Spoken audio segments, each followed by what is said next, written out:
I never thought life would bring me face to face with my past like that. It was an ordinary evening, the kind you forget easily, the kind that doesn't warn you it's about to change something deep inside you. The sky was heavy, the air smelled like wet concrete, and people were rushing past me as if the world was running late. I was lost in my own thoughts when I saw him sitting near the sidewalk, hunched over, trying to make himself smaller than the world around him. At first, my mind refused to connect what my eyes were seeing. I walked a few steps forward, then stopped. Something about him felt familiar, painfully familiar. When he lifted his head, my heart skipped, not because of love, but because of shock.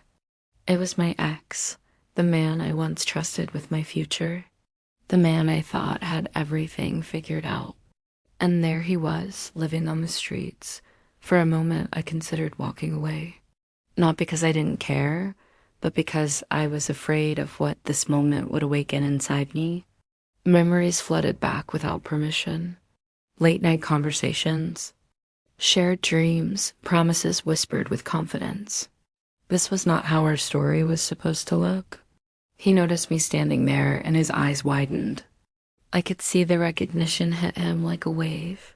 His shoulders stiffened, and then he looked down, as if hoping the ground would swallow him whole. The silence between us was heavier than any argument we ever had. I finally said his name, softly, unsure if I even had the right to. He flinched. Slowly, he looked back up, and I saw something I had never seen in him before. Shame. Deep, quiet, unbearable shame. He spoke first, his voice low and cracked. He said he never wanted me to see him like this. That sentence alone broke through every wall I had built around my emotions. We sat on the curb, two people connected by a past neither of us could escape. The world moved around us, but for those moments, it felt like time had slowed just for us. I asked him what happened, not in anger, not in judgment, but in genuine disbelief. He took a long breath, the kind people take before telling a truth they've been hiding for too long. He told me how everything fell apart slowly, not all at once. After we broke up, he felt like he had something to prove, not just to me, but to himself. He wanted success to silence his insecurities. He worked harder, pushed himself further, ignored the signs that his mind was breaking under the pressure. When he lost his first job, he told himself it was temporary. When the second opportunity slipped away, he pretended it didn't hurt. When the bills piled up and the calls stopped coming, he convinced himself he could fix it alone. He didn't want help. He didn't want pity. He thought asking for support meant admitting failure. Then life did what life always does when you ignore reality. It took more. His apartment, his savings, his confidence. Friends stopped answering his calls, not because they hated him, but because he stopped reaching out. Family assumed he was fine because he always said he was. One bad decision led to another, and before he realized it, he was sleeping in places he never imagined he would. He told me the streets were not the hardest part. Hunger wasn't the hardest part. Cold nights weren't the hardest part. The hardest part was becoming invisible, being surrounded by people and feeling like you didn't exist. That was the moment my eyes filled with tears. Not because I felt sorry for him, but because I realized how easily this could happen to anyone. As he spoke, I saw the man he used to be beneath the exhaustion and dirt. I saw the dreams that never died, only buried under fear and pride. And in that moment, I understood something powerful. Life doesn't ruin you overnight. It chips away at you quietly. It waits for you to ignore your pain, to silence your fears, to convince yourself you're strong enough to carry everything alone. And then one day, you look around and realize you're lost. I asked him if he regretted anything. He nodded slowly and said he regretted pretending he was okay when he wasn't. He regretted letting pride speak louder than honesty. He regretted believing that failure defined his worth. That sentence stayed with me. Failure does not define your worth. Your willingness to stand back up does. I told him that life had not ended for him, even if it felt like it had. I reminded him that the same world that knocked him down also gives second chances to those brave enough to take them. Before I left, I did something simple but meaningful. I didn't just give him money, I gave him my time. I listened. I looked him in the eyes and treated him like a human being, not a problem to be avoided. And as I walked away, I realized that encounter wasn't just about him. It was about me. It was about all of us. We are one bad decision, one untreated struggle, one moment of silence away from a completely different life. If you're watching this right now, let me tell you something you might need to hear. Where you are today is not where you'll stay forever. Your lowest moment is not your final chapter. Asking for help is not weakness. It is courage. Life will test you in ways you never expect, but it will also reward you if you refuse to give up. Don't wait until the world breaks you to admit you need support. Don't let pride rob you of a future you still deserve. Sometimes the most motivational stories aren't about success. They're about survival. And sometimes the truth that makes you cry is the truth that finally sets you free. I kept walking after leaving him, but my body moved faster than my thoughts. Every step felt heavy, as if my heart was trying to pull me back. That night, I couldn't sleep. His words echoed in my mind again and again. Invisible, that's what. He said he felt like invisible in a world full of people. I realized how often we confuse being surrounded by people with being supported. They are not the same thing. You can be in the middle of a crowd and still feel completely alone.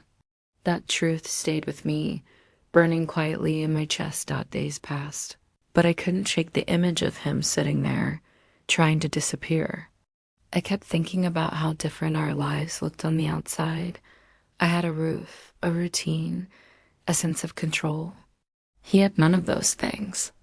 Yet at some point, we were standing in the same place, dreaming the same dreams. Life didn't choose him over me. Choices did. Circumstances did. Silence did. And that scared me because it meant none of us are immune. I went back to that street a week later. Part of me was afraid he wouldn't be there, not because that would mean he was safe, but because I needed to know he was still alive. When I saw him again, something changed in his expression. It wasn't happiness. It wasn't hope. It was surprise mixed with disbelief, as if he couldn't understand why someone would come back.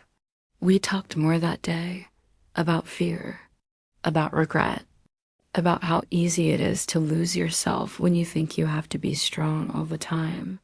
He told me the streets teach you humility in the harshest way possible.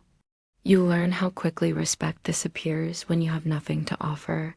He also told me something else, something that hurt even more. He said that sometimes he blamed himself so much that he started believing he deserved this life. That sentence should never feel normal to anyone. No human being deserves to feel worthless. Yet so many people do, silently, every single day. They smile in public and break in private. They motivate others while feeling empty themselves. They post strength online and cry when no one is watching. Listening to him made me realize how dangerous untreated pain can be. Pain doesn't disappear when you ignore it. It grows. It waits. And then it takes control in ways you never planned. I saw how one decision fueled by pride can lead to another fueled by fear, until suddenly survival becomes your only goal. Dreams don't die because people are weak. Dreams die because people feel alone. That realization changed the way I looked at everyone around me. The coworker who never talks much. The friend who jokes too much. The stranger asking for help on the street. Everyone is carrying something. Some carry it better than others. Some hide it better. But the weight is real for all of us. And sometimes the strongest thing you can do is admit that you can't carry it alone anymore. Over time, I helped him connect with people who could help him stand again. It wasn't instant. There was no miracle moment where everything suddenly became perfect. Real life doesn't work like that. Progress was slow. Some days he was hopeful. Some days he felt defeated. Healing is not a straight line. It's messy. It's frustrating. It tests your patience and your faith, but every small step forward mattered. Every honest conversation mattered.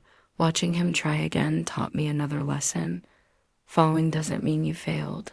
Staying down does. Life will knock you down without warning, but it will also give you moments where you can choose to rise. Those moments don't always look dramatic. Sometimes they look like asking for help. Sometimes they look like admitting you're scared. Sometimes they look like taking responsibility for your mistakes without letting them define you. Started reflecting on my own life too. On the times I pretended I was fine. On the moments I ignored my own mental health because I thought I had no right to struggle.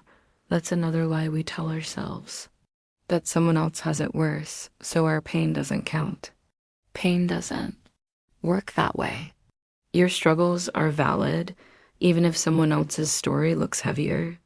Comparing pain only teaches you to suffer in silence. As weeks turned into months, I saw change in him. Not just in his situation, but in his mindset. He stopped seeing himself as broken. He started seeing himself as human.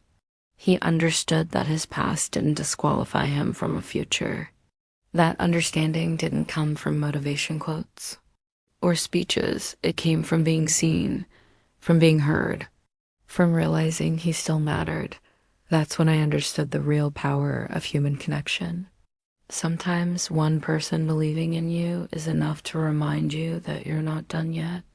One conversation can interrupt a downward spiral. One moment of kindness can plant a seed of hope that grows slowly, quietly, but powerfully. If you're listening to this story right now, I want you to pause for a second. Think about your own life. Think about the pressures you're under, the expectations you're trying to live up to, the fears you don't talk about. You don't have to collapse to prove you're struggling. You don't have to hit rock bottom to deserve help. Your feelings are enough. Your voice is enough. You are enough. Life will test your resilience. It will challenge your confidence. It will make you question your worth. But none of those moments get to decide who you are unless you let them. Your story is still being written, even if you're in a chapter you don't like. Chapters change, pages turn, but only if you keep going. I learned that day that success is not just about what you achieve. It's about who you become when everything falls apart. It's about how you treat others when you have the choice to walk away. It's about whether you allow pain to make you bitter or better. And most importantly, it's about whether you choose to believe that your life still has meaning, even when it feels empty. So if you ever find yourself feeling invisible, remember this. You are not invisible. You are not forgotten. You are not beyond saving. The world may move fast, but your life is not a race. Take the time you need. Ask for the help you deserve. And never let a temporary situation convince you of a permanent lie. This story didn't make me cry because of what I saw on the outside. It made me cry because of the truth it revealed on the inside. The truth that any life can change. The truth that kindness still matters. The truth that hope is fragile but powerful. And the truth that sometimes the people we least expect end up teaching us the most important lessons about strength, humility, and what it truly means to survive. I kept thinking about how close everything is, how thin the line really is between stability and collapse. One missed paycheck, one ignored warning, one moment where you decide not to speak up. We believe disasters come loudly, but most of the time may arrive quietly. They slip into our lives disguised as exhaustion, stress, pride, and silence. That realization stayed with me and changed the way I saw strength. Real strength isn't pretending you're unbreakable. Real strength is knowing when you are breaking and choosing to reach out anyway. As time went on, he started opening up more about the nights he spent alone with his thoughts. He said the hardest battles weren't with hunger or cold, but with his own mind, the voices that told him he was a failure, the memories that replayed every mistake on repeat, the fear that even if he tried again, he would fail again. Fear has a powerful way of keeping people stuck. It convinces you that staying in pain is safer than risking hope, and that fear destroys more dreams than failure ever could. I watched him slowly challenge that fear. Some days he succeeded, some days he didn't, but even the days he didn't give up were victories. Progress doesn't always look like success. Sometimes it looks like refusing to quit. Sometimes it looks like getting through the day without losing yourself. Sometimes it looks like believing tomorrow might be different, even when today hurts. Seeing his journey forced me to confront my own comfort.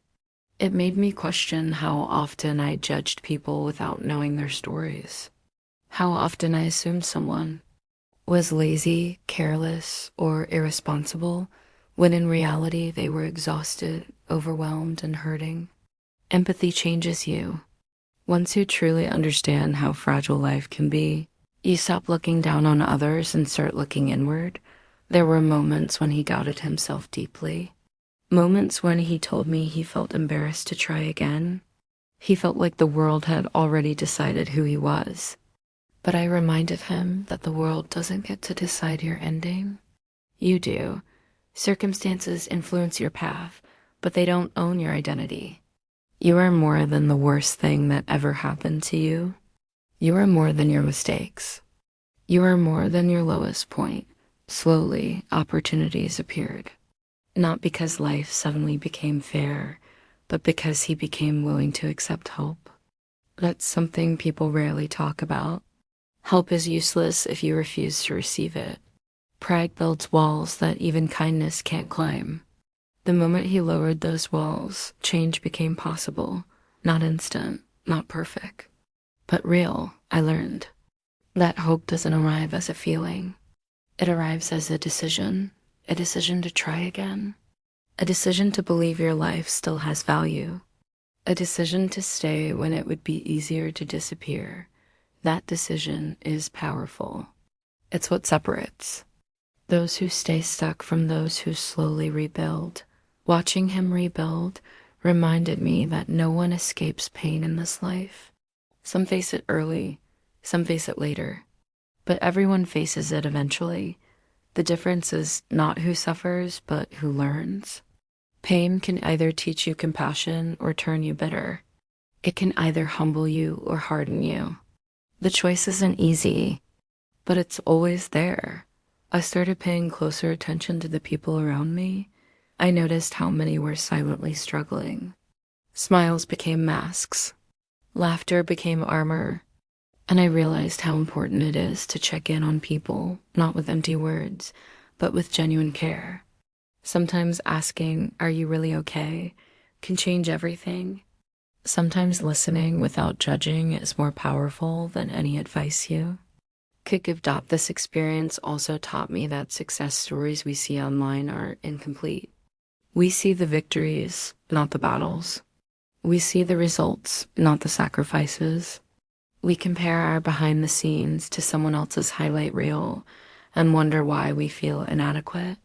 But life is not a competition. Everyone's timeline is different. Everyone's struggles are different. And everyone's capacity to endure pain is different. If you're in a place where you feel stuck, lost, or overwhelmed, let me tell you this clearly. You are not weak for feeling this way. You are human. You don't need to have everything figured out. You just need to take the next step. And if you don't know what the next step is, ask. There is strength in honesty. There is power in vulnerability. There is courage in admitting you need help. I saw firsthand how quickly a life can change when someone stops fighting alone. Support doesn't solve your problems, but it makes them survivable. It gives you perspective when your own thoughts betray you. It reminds you of who you are when you forget. No one is meant to carry everything by themselves. There came a moment when he looked at me and said something I will never forget. He said he finally understood that his value was never tied to his success. He mattered even when he had nothing. That realization freed him more than money ever could. Because once you believe you matter, you fight for yourself differently. You stop settling for survival and start aiming for healing. That's when I realized why this encounter shook me so deeply. It wasn't just about seeing someone fall.